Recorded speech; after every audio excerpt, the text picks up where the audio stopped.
Olá, muito boa tarde para você. Está começando a semana e, claro, o nosso Revista Maranhão já começa destacando nesta edição. Você vai conferir uma nova lei que já foi sancionada contra a violência aos idosos, prometendo endurecer o combate e punir agressores com maior rigor. E tem um projeto, as Mulheres Informadas, acolhendo vítimas de violência doméstica aqui no estado e concorrendo, inclusive, a prêmio nacional. E tem o governo retomando o maior intensivo para vestibulares no estado. Você confere também o Maranhão sobre os efeitos da mudança climática. Aqui no estúdio a gente vai entender melhor essa onda de calor. Tudo isso e muito mais. E a partir de agora, no seu Revista Maranhão, que já está no ar.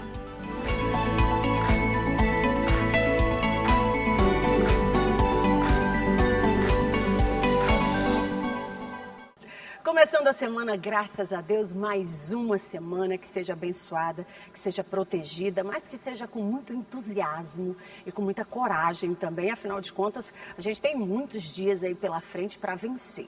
E a gente vai vencer todos esses dias com um sorrisão no rosto e dando um passinho de cada vez. Combinado? Vamos começar a semana e começar também o nosso Revista Maranhão destacando aqui dados, mas que são dados preocupantes e que revelam que só em 2024, portanto no ano passado, mais de 1.200 denúncias de violência contra idosos foram registradas aqui no estado, viu? E em 2025, não está diferente não. Já foram quase 700 denúncias só nos 5 primeiros meses desse ano. E uma nova lei já sancionada aí pelo governador prevê o endurecimento nesse combate, na apuração e principalmente na punição aos agressores. A nova lei número 12.569/2025, de autoria da deputada estadual Edna Silva, estabelece medidas para a proteção integral da pessoa idosa e reforça a prevenção contra abandono, maus tratos e negligência. A proposta aprovada na Assembleia Legislativa e sancionada pelo governador Carlos Brandão busca assegurar um atendimento rápido e integrado entre os órgãos de assistência social, saúde e segurança pública. O caso recente de um idoso abandonado pelo próprio irmão no Mercado Central de São Luís reacendeu o alerta sobre a importância de ações efetivas para garantir um envelhecimento seguro e digno. Em 2024, mais de 1.200 denúncias de violência contra idosos foram registradas no Maranhão, de acordo com o Centro Integrado de Apoio e Prevenção à Violência contra o Idoso da Defensoria Pública. Entre os crimes mais comuns estão abuso financeiro, negligência e violência psicológica. Em 2025, até maio, já foram quase 700 casos contabilizados pelo Centro Integrado. A nova lei estabelece que denúncias de maus tratos, abandono ou negligência sejam encaminhadas imediatamente aos órgãos competentes, garantindo respostas rápidas e ações conjuntas para a proteção dos idosos. Essa lei é muito interessante porque ela traz todo um novo arcabouço jurídico para a defesa do idoso aqui no Maranhão.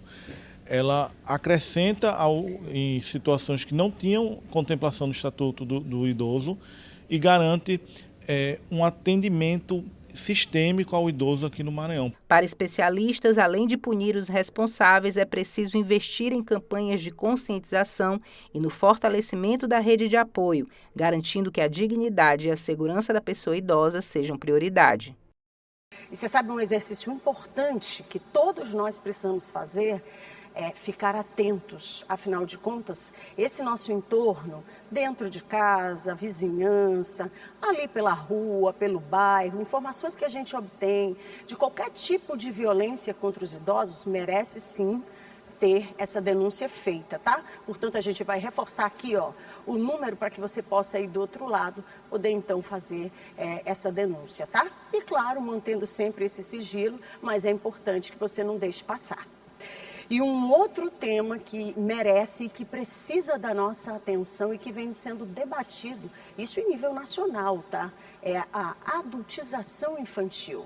Aqui no estado, um projeto de lei de autoria do deputado Osmar Filho está debatendo exatamente esse tema.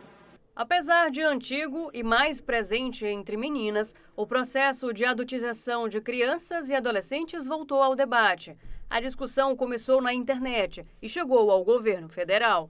A adultização infantil, expor crianças e adolescentes a comportamentos, contextos e linguagens inapropriados para a idade. O youtuber de Londrina, Felca, denunciou a prática mostrando o uso de menores em conteúdos sexuais e inadequados, publicados para gerar lucro nas plataformas digitais. O vídeo viralizou em todo o país e já soma mais de 33 milhões de visualizações. Com a repercussão, a Câmara dos Deputados deve apresentar um projeto de lei para combater a adultização infantil nas redes. O presidente Luiz Inácio Lula da Silva também anunciou que vai enviar ao Congresso uma proposta para regular as Big Techs. No Maranhão, o deputado estadual Osmar Filho defendeu na tribuna da Assembleia Legislativa um projeto de lei com o mesmo objetivo. Recentemente, eu apresentei o projeto que cria a patrulha digital a fim de que a inteligência da Polícia Civil do Estado do Maranhão possa identificar situações como essas. Mas é importante também que a gente, enquanto legisladores, possamos sair à frente e também garantir causas que possam evitar esse tipo de situação. A sociedade, na verdade, ela precisa passar por um amadurecimento e não essas crianças. Porque a adultização é justamente isso, é a atribuição de comportamentos e de responsabilidades a crianças fora do momento, fora da sua idade apropriada. Sexualização, parentificação, que é essa atribuição de responsabilidades a meninos e meninas que não dizem respeito à sua idade. Existe criminalização, porém não do termo adultização, razão pela qual agora se encontram projetos de leis tramitando no Brasil. O uso excessivo das telas está afastando as crianças da prática de brincar e expor os pequenos e os adolescentes a conteúdos inadequados para a idade acelera o processo de crescimento, o que pode atrapalhar a inocência da infância e deixar espaços destinados a eles cada vez mais vazios. Para esta psicóloga escolar, os impactos podem ser muitos. Pais e responsáveis precisam ficar mais atentos aos que os filhos acessam na internet. Essa criança ela pode desenvolver uma depressão infantil e um comprometimento na sua socialização. Então, quando a criança ela passa por um abuso, seja ele de qualquer forma, a gente sempre orienta que os pais fiquem atentos às mudanças de comportamentos, porque uma criança com um quadro de ansiedade generalizado, por exemplo, ela vai ter sintomas, né? E esses sintomas, os pais precisam estarem atentos, as escolas precisam estarem atentas. Vivian, mãe de 2 meninas, explica os cuidados que adota na criação das filhas. Elas têm pouco acesso à internet, elas entram no máximo 2 horas no final de semana e são joguinhos que elas são baixados, bem infantis, de troquinha de roupa, de bonequinhas, às vezes quando elas querem jogar online é com o chat desligado, elas não podem conversar com ninguém, ninguém pode acessá-las também e sempre sob supervisão. A adultização infantil não está restrita ao ambiente virtual, é também uma realidade social e cultural. Preservar a infância é um direito fundamental, é garantir que cada criança possa viver plenamente essa fase única da vida. Eu acho que a palavra de ordem aí é que realmente a gente precisa proteger as nossas crianças, né? Olha, e mais do que medidas protetivas, né, informação e também o acolhimento, um projeto desenvolvido lá pela 4ª Vara Especial de Violência Doméstica aqui da capital tem feito a maior diferença na vida de vítimas, de mulheres, né, que são vítimas de agressores. A iniciativa, que já atendeu mais de 250 mulheres, está promovendo rodas de conversa, orientações jurídicas e esse apoio emocional extremamente importante. E pelo impacto social que vem gerando, esse projeto, inclusive, que é o Mulheres Informadas, Dignidade Restaurada, está sendo finalista num prêmio Inovare 2025.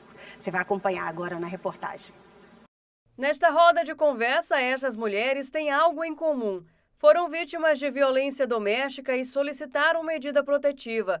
Elas participam do projeto Mulheres Informadas Dignidade Restaurada, promovido pela 4ª Vara Especial de Violência Doméstica de São Luís, no Fórum Desembargador Sarney Costa.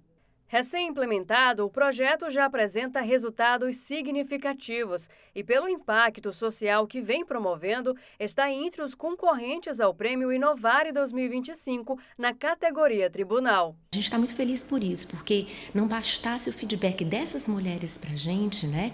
O fato de ter sido lançado e a recepção que nós tivemos dos consultores foi muito positiva, né? Então, assim, o que a gente quer é que práticas como essa sejam também reproduzidas, que essas nossas mulheres se empoderem cada vez mais, que se tornem multiplicadores de histórias de superação, de enfrentamento à violência, que sejam mulheres inspiradoras, que possam reconstruir suas vidas, né? Que possam romper esse ciclo de violência e possam sim mesmo, sejam exemplos, né, de pessoas que superaram momentos difíceis, mas que se tornaram pessoas felizes. É isso que a gente espera.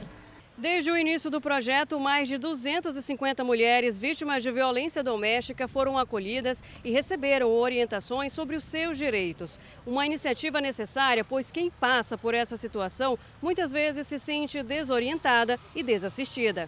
O projeto Mulheres Informadas Dignidade Restaurada mostra o compromisso do poder público em promover conscientização, oferecer apoio e construir caminhos possíveis para romper o ciclo da violência doméstica no Maranhão. Olha só, claro que a gente parabeniza aqui, né? Essa que é uma importante atividade, uma iniciativa extremamente louvável que seja multiplicada, né? E a gente está aqui torcendo para que a gente realmente seja vencedor nessa iniciativa, tá? Eu vou para o intervalo, é muito rápido. Na volta, a gente discute aqui o Maranhão sobre os efeitos da mudança climática, viu? A gente vai entender, inclusive, essa onda toda de calor. E tem também o governo do estado retomando o maior intensivo de vestibulares aqui no Maranhão. É um instante só, viu? Não sai daí não, que eu volto já já.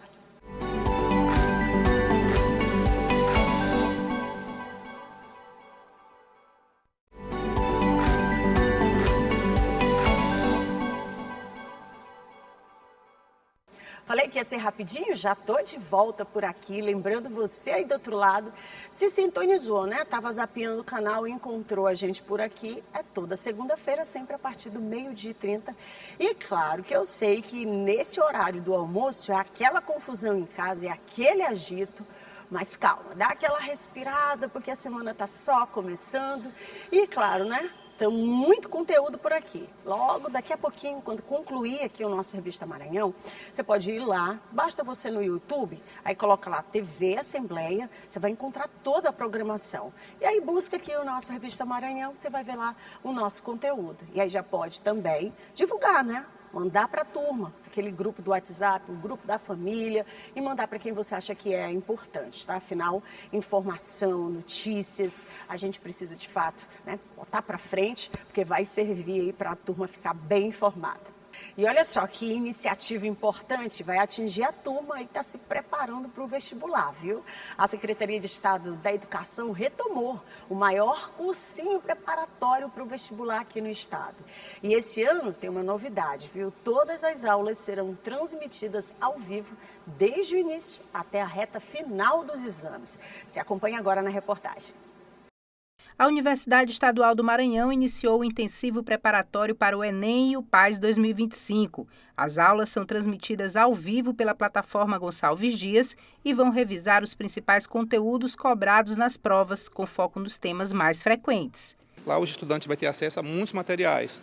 Ele acompanha nossos professores, ele tem acesso a uma apostila digital, ele pode imprimir, ele pode só acompanhar, né, e interagir com os nossos professores. Além das revisões, o projeto oferece análise das obras literárias obrigatórias, resolução de questões de edições anteriores e aplicação de simulados online. No ano passado, mais de 2.400.000 contas foram alcançadas, consolidando o preparatório como referência no estado. A coordenadora do estúdio da plataforma Gonçalves Dias destacou a importância do projeto e o formato das aulas. As aulas serão ministradas aqui, nesse espaço, ao vivo, onde os professores vão interagir com os alunos que entrarem na plataforma, né, no nosso canal no YouTube. O intensivo será realizado até novembro deste ano, véspera das provas, sempre às 7 horas da noite, com transmissão ao vivo no YouTube. Para participar, basta se inscrever de forma gratuita no canal Plataforma Gonçalves Dias e ativar as notificações.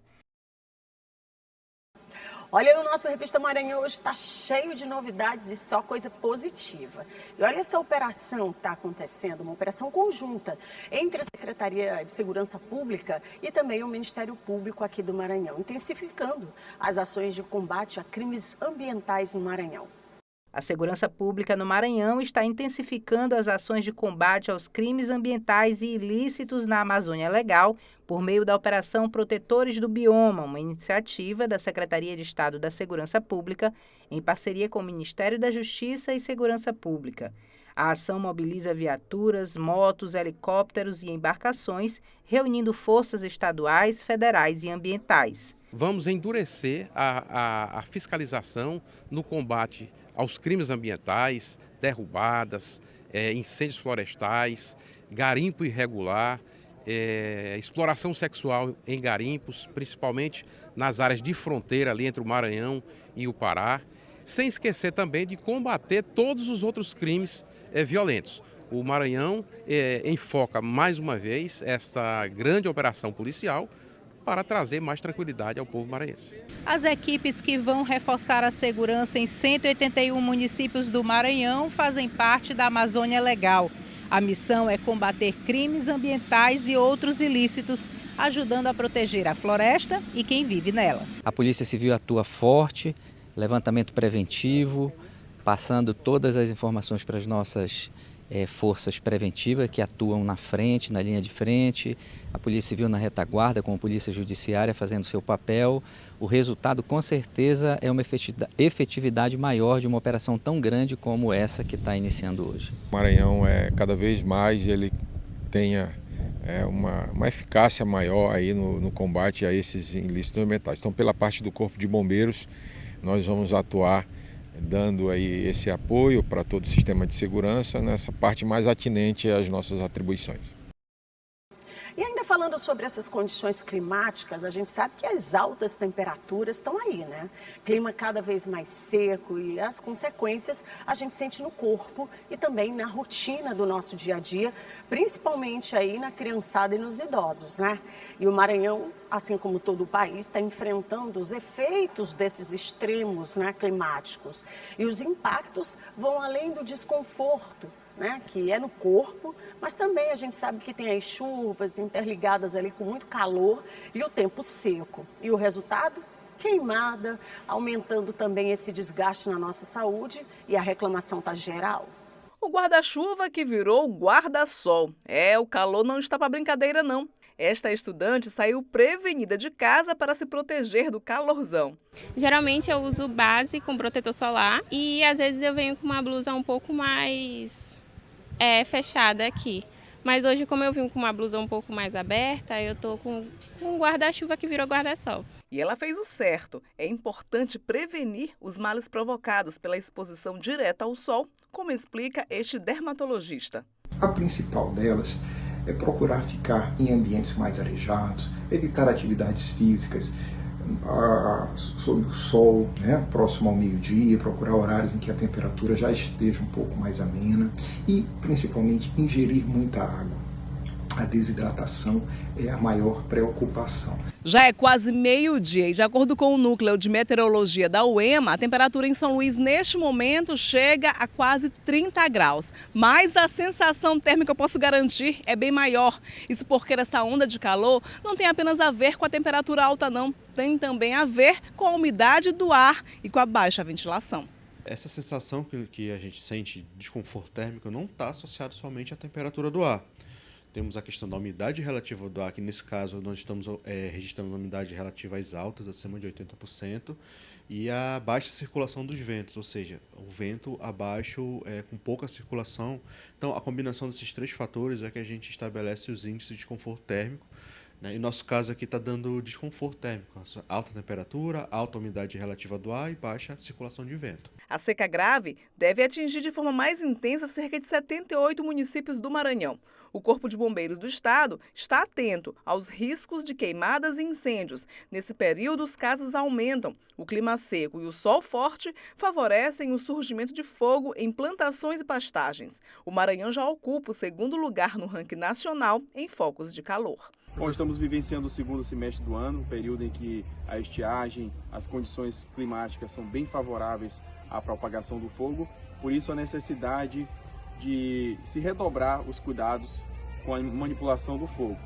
De acordo com os especialistas, setembro também é um mês quente. A sensação de calor deve continuar. O jeito, então, é usar o guarda-sol, enquanto o clima não pedir o guarda-chuva. Em setembro começa o que a gente já conhece, principalmente a sociedade maranhense já conhece como o mês dos ventos, né? Ou seja, ali na região da litorânea começa a ventar bastante, praticamente ao longo de todo o dia, e à noite fica mais intenso ainda.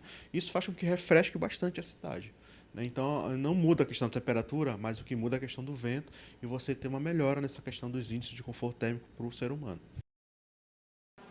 E olha só, gente, para a gente entender melhor o que é que está provocando esse calor todo, né? Quanto tempo ainda isso vai demorar e o que a gente pode esperar para os próximos dias e meses. A gente vai conversar agora com o Caco Graça, ele é climatologista, mestre em geografia física e ainda doutorando em ciências ambientais. Então você já viu que ele entende, né? Seja muito bem-vindo. Obrigado, bom dia. E estamos aqui com a disposição para esclarecer sobre o assunto que a gente puder falar. Caco, eu já começo te perguntando, né? A gente está vivendo tempos normais? Bom, nós temos que entender que nós temos um novo normal. Na climatologia, a gente tem aquilo que chama de série histórica, ou o normal, a climatologia normal. Mas precisamos entender que o tempo histórico ele é diferente do tempo geológico. O tempo do homem ele é diferente. Então, do ponto de vista geológico, nós estamos entrando num novo normal, sim, que não é o normal para nós humanos. Por que a gente tem tanto calor, uma onda de calor, que não afeta somente... Porque assim, a gente pensa, eu estou no Maranhão, meu Deus, a gente está vivendo tempos de calor intensos no Maranhão. Mas se a gente for colocar assim, né, um olhinho para fora, a gente vai observar que é o mundo inteiro, né? Altas temperaturas. É isso mesmo? A que se atribui tanto calor? Bom, nós precisamos fazer um recorte também histórico disso, né? O mundo ele tem séries históricas de glaciação e aquecimento. Isso faz parte da sua composição. Nos 4,5 bilhões de anos da Terra, vários registros fósseis mostram e evidenciam isso. Então, os ciclos eles acontecem de glaciação em tempos médios de 1000 anos. Isso quer dizer que nós temos um período onde nós temos um aquecimento maior e um resfriamento maior. O que tem acontecido é que, em função das condições atuais humanas, o mundo nunca teve 8,5 bilhões de pessoas como tem hoje. Então, nas últimas glaciações, esses aspectos eles não extrapolavam aquilo que era suficiente para manter a vida na Terra. No contexto atual, nós temos o mesmo processo natural de aquecimento, mas com um agravante, a existência das pessoas produzindo uma série de aspectos de uso de energias, de consumo, que fazem com que os gases que provocam o efeito estufa e aumentam o calor estejam mais frequentes na atmosfera. E a gente tem que se preocupar muito?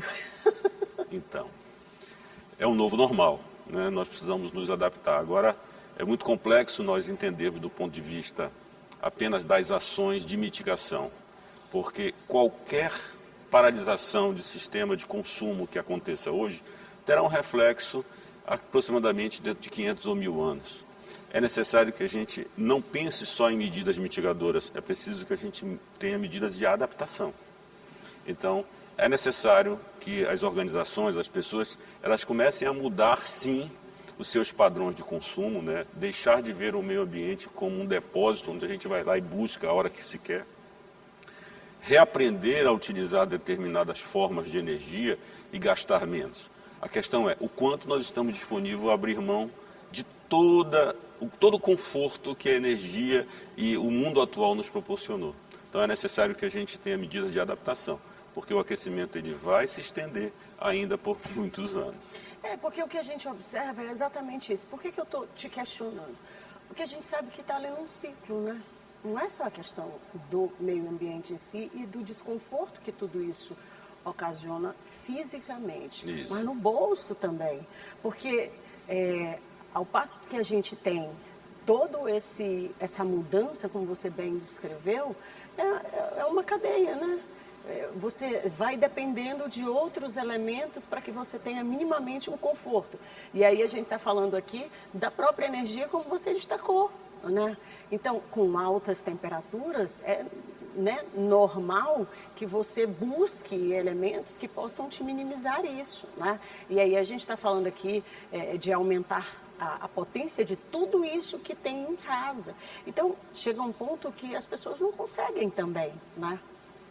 Então, nós temos de entender alguns fatores que levaram a essa situação, essa potencialização desses efeitos por conta da humanidade. Um dos fatores é a explosão das áreas urbanas. Nós deixamos de ser, a partir da década de 70, um povo eminentemente rural e passamos a ser urbano. Então, nós saímos das cidades do interior e viemos para as grandes cidades, em busca de uma série de modernidade, de condições de melhores de vida. A tecnologia avançou nesse sentido. É necessário que a gente repense esse movimento, né? Todos nós, já em várias pesquisas, e nós temos a consciência do que nós precisamos fazer. E eu acredito que a maioria de nós tem intenção até financeira de melhorar a condição do aquecimento global, sobretudo em função das nossas produções. Mas quando a gente fala de conforto, isso é contrassenso, né? O que mais se vende no mundo hoje é eletrodoméstico, dentre eles os ar-condicionados. Então, a matriz energética é forçada, nós estamos gerando cada vez mais essas necessidades. E como eu falei, a explosão demográfica dos grandes centros. Na década de 70, nós tínhamos uma TV na sala para albergar uma família de 8 pessoas. Hoje as famílias estão diminutas, cada uma no seu ambiente, cada uma com o seu ar-condicionado ou na sua casa, as famílias são em números menores, e cada um com um aparelho celular, um rádio dentro da sua mão, que é o próprio celular. Então, essas questões, elas precisam ser revistas em termos de civilização para que a gente se adapte nesse período que vem, que, como eu falei, é um processo natural da Terra. Agora, Caco, para quem está em casa poder entender, né, trazendo aqui para o nosso quadradinho, que é o Maranhão, que já é gigantesco. Nós já temos aqui 217 municípios. Trazendo para cá, o que é que a Dona Maria, o seu João, a Kate, o Caco, qualquer outra pessoa pode fazer para colaborar com esse processo? Haja visto, a gente sabe que cada um precisa fazer o seu papel também. A gente não vai conseguir mudar, mas a gente pode mudar aquilo que a gente tem em casa, por exemplo. Bom, isso é uma pauta muito importante, muito séria essa que você trouxe, porque ela nos remete a um conceito que está em voga, que é o conceito de justiça climática.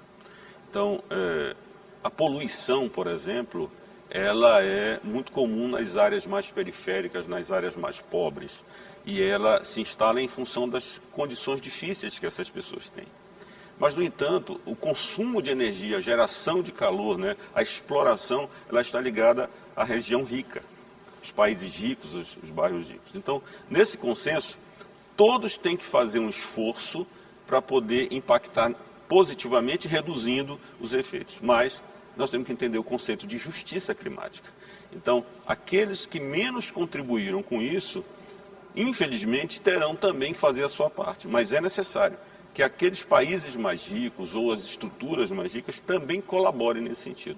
Como a senhora falou, a Dona Maria, as pessoas mais humildes, elas podem fazer? Podem. Algumas práticas no estado do Maranhão, que ainda são comuns, elas precisariam ser repensadas, como, por exemplo, a queima de lixo, a limpeza de terrenos a partir da queimada. Nós sabemos que a queimada, ela provoca um aumento da cobertura de nuvens por conta da fumaça de particulados, que o efeito do abafamento, aquele que chama de microclima, ele é um fator impactante. Então, precisaríamos repensar essa forma, por exemplo, de nos relacionar com a Terra. Olha, gente, o assunto ele é muito complexo. A gente sabe que passa por políticas públicas também, né? Tem várias variantes aí nesse assunto. Eu queria deixar o espaço aberto para você voltar com a gente, que a gente possa, de alguma forma, aprofundar isso numa próxima oportunidade. Não, é uma satisfação, a gente precisa conversar dos muitos eixos que a climatologia nos permite, e o que nós podemos fazer agora é adaptação.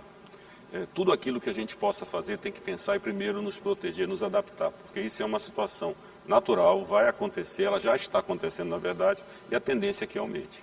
Então é necessário que a gente mude alguns comportamentos, busque se proteger na nível de saúde, se hidratando, evitando a exposição nos horários de pico, entre 10 e 15 horas, onde está a maior concentração.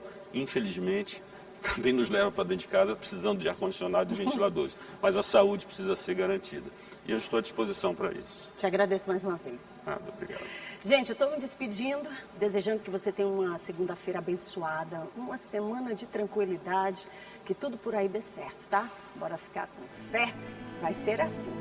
Logo mais tem outras informações e, lógico, você pode acessar o nosso conteúdo lá no YouTube, tá?